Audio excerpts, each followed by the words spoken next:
গল্পের নাম বিধু মাস্টার। বিধু মাস্টারের কথা আমি কখনো ভুলতে পারবো না। তার স্মৃতি হয়তো আজীবন আমার বহন করে বেড়াতে হবে। মাত্র কটা মাস তিনি আমার কাছে এসেছিলেন, তারপর চলে গেলেন। শুধু এই ক্ষণিকের পরিচয় আজ অমর হয়ে রয়েছে। বেশ মনে আছে, সে দিনটা ছিল রবিবার।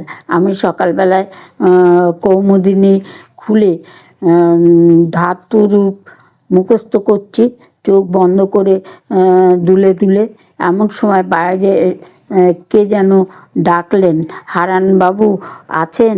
হারানবাবু। আমি জানালা দিয়ে মুখ বার করে প্রশ্ন করলুম, কাকে চাই?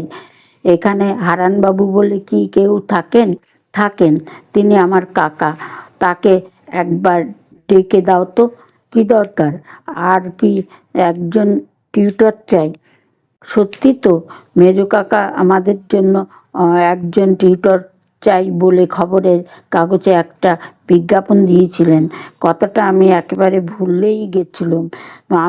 বললুম, আপনি বুঝি সেই বিজ্ঞাপন দেখেই আসছেন? হ্যাঁ। তা ভেতরে এসে বসুন, আমি মেজো কাকাকে ডেকে দিচ্ছি। ছিপছিপে লম্বা কালোপানা লোকটা অত্যন্ত দ্বিধায় অতি সন্তর্পণে আমাদের বৈঠকখানায় প্রবেশ করলেন। আমি বললুম, বসুন আপনি। তিনি ভয়ে ভয়ে যেন একবার আমার দিকে তাকিয়ে একখানা পাশের বেঞ্চে বসলেন।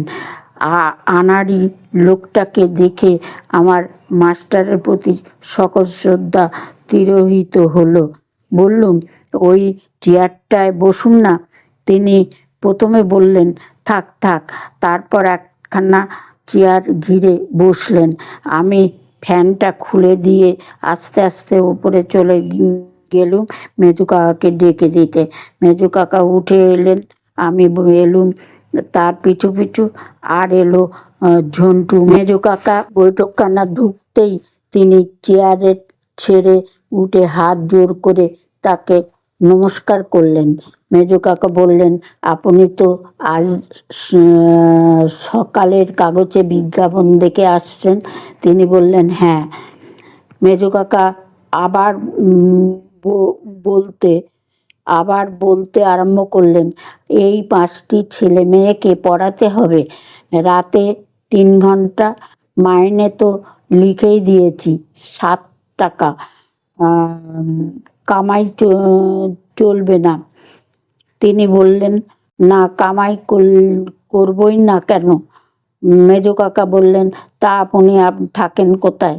শ্রীনাথ দাস লেনে। আপনার নাম? শ্রী বিভূতিভূষণ চট্টোপাধ্যায়। বন্ধুর লেখাপড়া আছে? কদ্দূর লেখাপড়া আছে? Matric pass.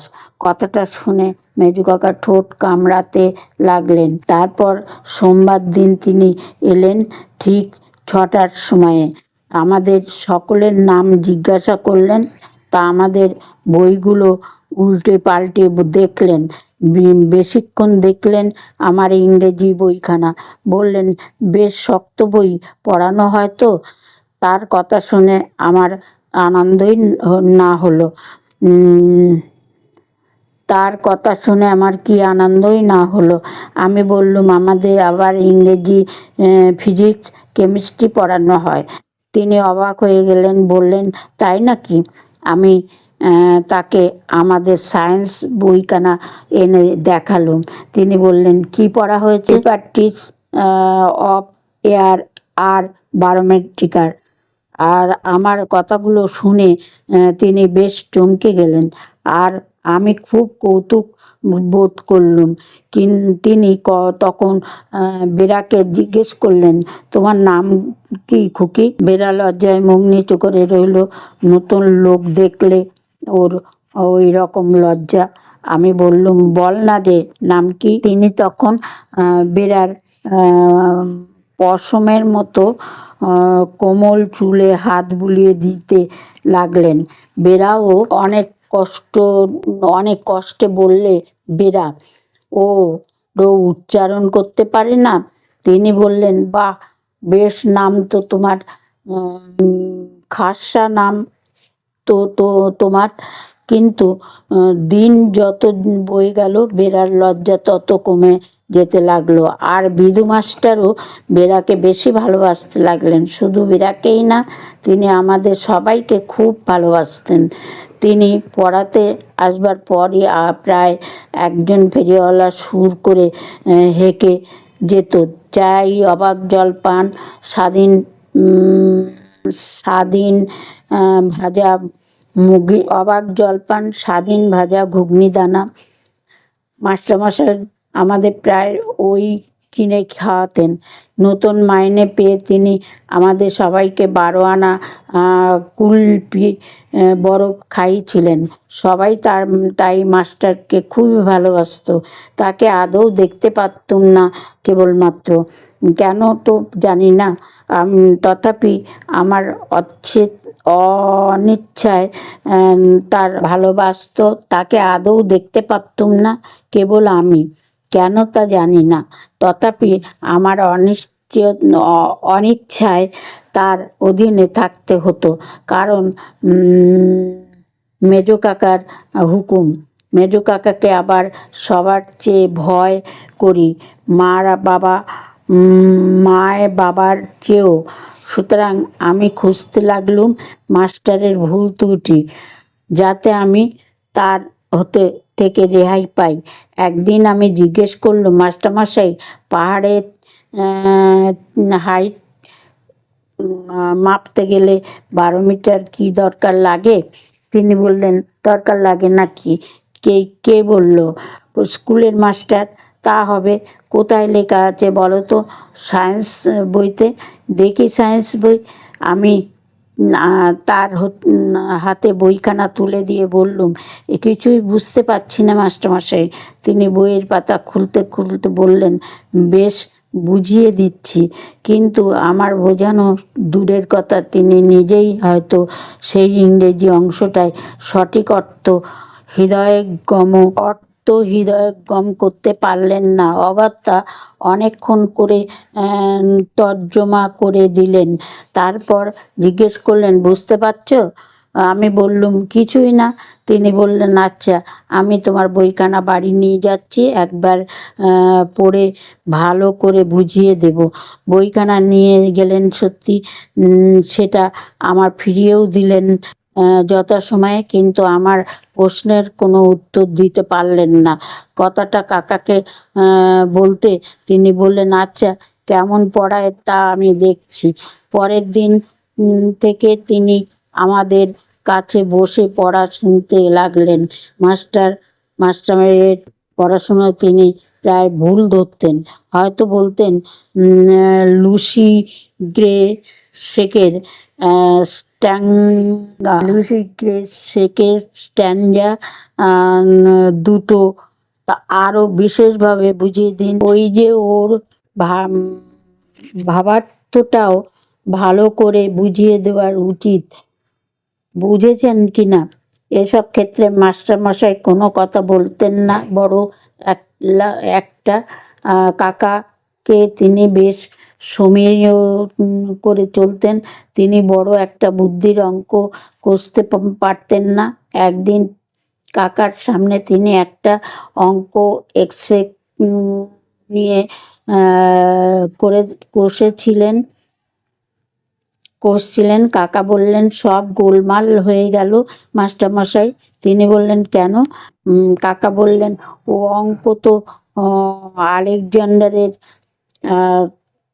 প্রফেসর অনুযায়ী আপনি করতে পারবেন না। যাই হোক, তিনি কিন্তু কোনো উপায়ে আমার অঙ্কটা বুঝিয়ে দিতে পারলেন না। তিনি চলে যাবার পর কাকা বললেন, মাস্টার তত সুবিধের নয়। এমন সময় বিশ্বকর্মা পূজা এলো। আমরা বললুম, মাস্টারমশাই, আমাদের ঘুড়ি লাটাই কিনে দিতে হবে। তিনিও রাজি হলেন, কারণ তিনি সম্প্রতি মাইনে পেয়েছিলেন। তিনি আমাদের সেন্ট জেমস স্কোয়ারের দক্ষিণ কোণের একটা মনোহারি দোকান থেকে 1 টাকায় প্রায় ঘুড়ি লাটাই কিনে দিলেন। কিন্তু আমাদের তিনি যা কিনে দিতেন সে সম্বন্ধে কাউকে কিছু বলার নিষেধ ছিল। এসব লুকিয়ে লুকিয়ে আমাদের দিতেন। রেবার জন্মদিন তিনি 3 টাকা দামের একটা কলের রেলগাড়ি কিনে দিয়েছিলেন। বলেছিলেন, কাউকে বলো না যেন ঘুণাক্ষরে। বিশ্বকর্মা পূজার দিন বিশ্বকর্মা পূজার দিন 4 পর ত্রিনাথ দাস লেনে মাস্টার মশাইয়ের সঙ্গে দেখা। আমি নমস্কার করলুম। তিনি বললেন, এই যে পিন্টু, যে কোথায় চলছো? আমি বললুম, আপনি কোথায় থাকেন মাস্টারমশাই? তিনি বললেন, এইখানে। চলুন না, দেখে আসি। কি জানি কেন মাস্টারমশাইয়ের বাড়ি দেখবার জন্য আমি অত্যন্ত উতলা হলুম। তিনি দ্বিধায় আমায় নিয়ে গেলেন তার অপূর্ব গৃহে। টিনের চাল দেওয়া একখানা মেটে বাড়ির দোতলায় একখানা ছোট ঘরে থাকেন। সরু ভাঙা সিঁড়ি দিয়ে উপরে উঠতে ভয় করে। ফালি বারান্দাটা মানুষের ভারে সামান্য কাঁপে। আস্তে আস্তে তার পিছু পিছু তার ঘরের দিকে গেলুম। তিনি গিয়ে তার ঘরের তালা খুললেন। অপরিষ্কার ও অপরিসর ঘর। দেয়ালের কতকগুলো ক্যালেন্ডার টানানো। একপাশে একখানা বিবেকানন্দের ছবি, মেঝের উপর একটা খাটিয়া পাতা, আর তার উপরে আবার একটা কালো ও তেল চিটচিটে বালিশ। মাস্টারমশাই আমার বসিয়ে আসছি বলে কোথায় চলে গেলেন সহসা। আর আমি তার ঘরানা ঘুরে ঘুরে দেখতে লাগলাম। বড় দুঃখ হলো তার দরিদ্রক্লিষ্ট অবস্থা দেখে। ঘরের মধ্যে আর একখানা কাপড়ও নেই, যদিও বা একখানা আছে তাও শত ছিন্ন এবং অত্যন্ত কালো। একটি জামা ও একখানি মাত্র কাপড়ে তাকে দিন কাটাতে হয়। আমার বড় অনুকম্পা জাগলো তার প্রতি। তাকে যে আমি এত ঘৃণা করতুম তাই একেবারে বিস্মিত হলাম। হঠাৎ যেন আমি একেবারে বদলে গেলুম। এমন সময় মাস্টারমশাই এক ঠোঙা খাবার নিয়ে ঘরে ঢুকলেন। আমি ব্যথিত সুরে বললুম, ওসব আবার কেন মাস্টারমশাই? তিনি আমার কথা শুনে একটু যেন আশ্চর্যান্বিত হলেন। আমতা আমতা করতে লাগলেন, না না, এ আর কেমন, এমন কি? আমি বুঝলুম যে তার শ্রমের পারিশ্রমিকটা এমন করে অপচয় করা তার শরীরের কিছু বিন্দু বিন্দু রক্ত গ্রহণ করা সামিল। আমি তীব্র প্রতিবাদ করলুম, না, এ কখনোই হবে না। আমার দৃঢ় প্রতিজ্ঞা দেখে তার মুখের চিরপ্রফুল্ল হাসি অকস্মাৎ যেন মিলিয়ে গেল। তিনি মুখ চুন করে বললেন, এ কি বলছো পিন্টু? আর সাহস হলো না কিছু বলতে।